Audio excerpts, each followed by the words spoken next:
Gerenciamento de riscos. Organização da cena do acidente.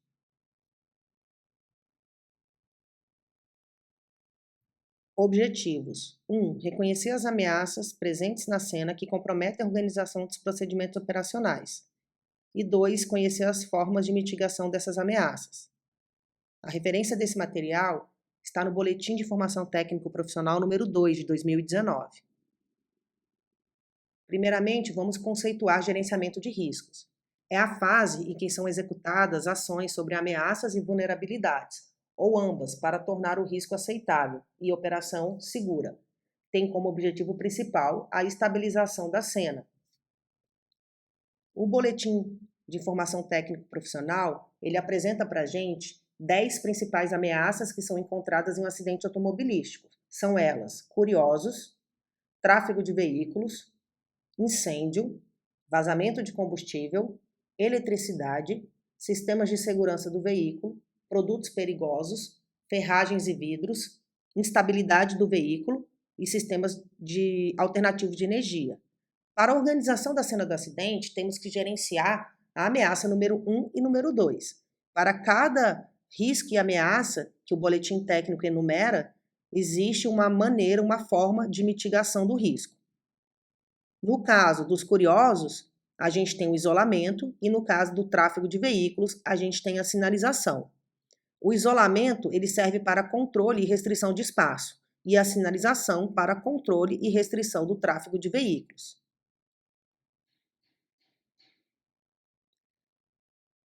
Uma das principais ações de gerenciamento de risco deve ser o uso de equipamentos de proteção individual, sendo de responsabilidade do comandante do incidente a observação do seu uso, por parte de todos os envolvidos no salvamento. Então, antes de tratar da mitigação do risco número 1 e número 2, a gente vai conversar um pouquinho sobre os EPIs, que são obrigatórios no salvamento veicular. Calçado. O calçado ele deve ter um bico reforçado, o solado de material isolante e que evite perfuração. Assim, a gente tem que a bota de combate a incêndio é ideal para atividade de salvamento veicular. O capacete. O capacete ele deve atender a normas internacionais, garantindo proteção do crânio contra impactos e perfurações. E ele deve possuir a proteção facial completa. No CBMDF, o capacete que atende a essa norma de proteção facial completa é o capacete F1, de combate a incêndio.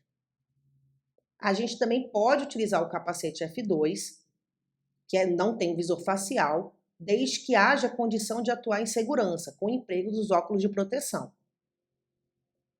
Luvas de salvamento, máscara de proteção respiratória e a roupa de proteção. No caso do CBMDF, é utilizado a roupa de combate a incêndio urbano, que é a capa de aproximação. Como equipamento de proteção coletivo, o bombeiro deverá portar um apito.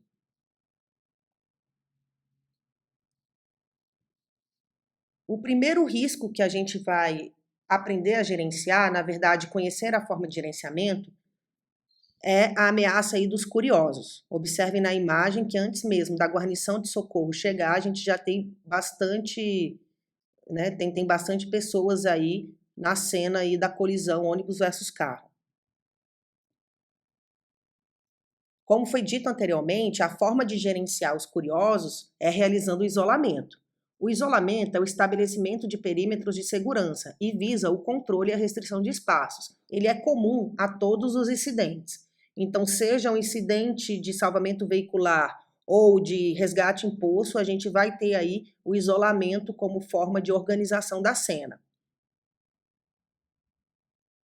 Ao se estipular os perímetros de segurança, a gente deve considerar os seguintes aspectos: o tipo de incidente, o tamanho da área afetada, a topografia do local, a localização do incidente em relação à via de acesso e as áreas que estão disponíveis ao redor, as áreas sujeitas a desmoronamentos, explosões potenciais, queda de escombro, cabo elétrico, as condições atmosféricas e a possível entrada e saída de veículo. O isolamento ele é responsável por definir as nossas zonas operacionais. São 3 zonas operacionais que temos nas nossas atividades. A primeira, a zona quente, que tem um raio mínimo de 5 metros dos veículos acidentados. E nela, permanecem as equipes de desencarceramento e as equipes que estão atuando ali no atendimento pré-hospitalar. E os materiais que estão sendo utilizados naquele momento.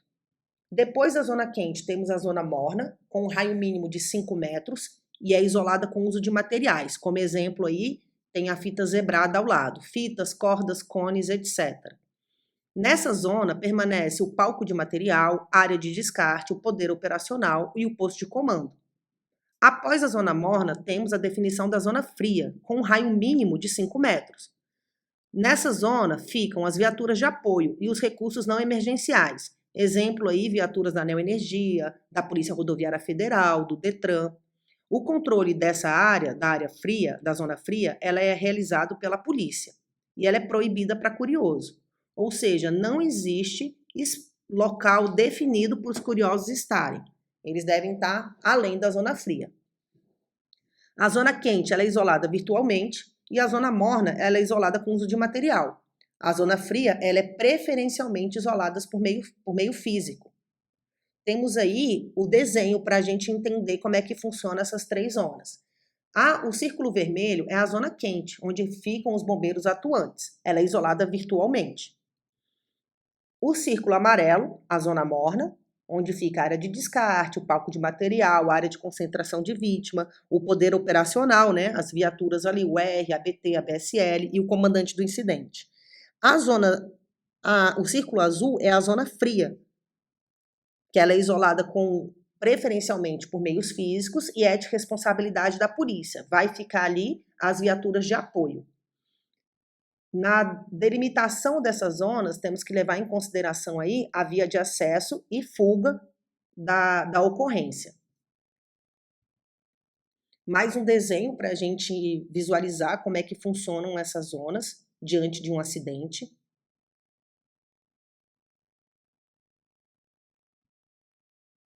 E agora, tratando da ameaça número 2, o tráfego de veículos. E a forma de mitigação desse risco, como dito anteriormente, é a sinalização.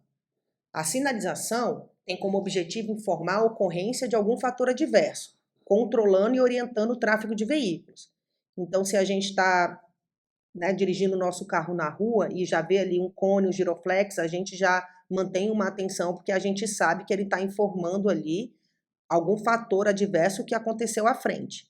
A sinalização, ela precisa obedecer alguns critérios de acordo com o local. Em relação à pista reta, a gente tem que a sinalização deve ser acrescida, a metragem dela deve ser acrescida de 50% do valor de velocidade da via. Ou seja, se a gente tem uma via de 80 km por hora, a gente pode dar o exemplo eixão, a sinalização deve ser 80 mais 50% desse valor, que daria 80 mais 40, 120 metros. E é contado do início da zona morna. Então, temos a zona morna, a gente inicia a contagem de 120 metros para posicionar o primeiro cone. Esse é o padrão para a pista reta.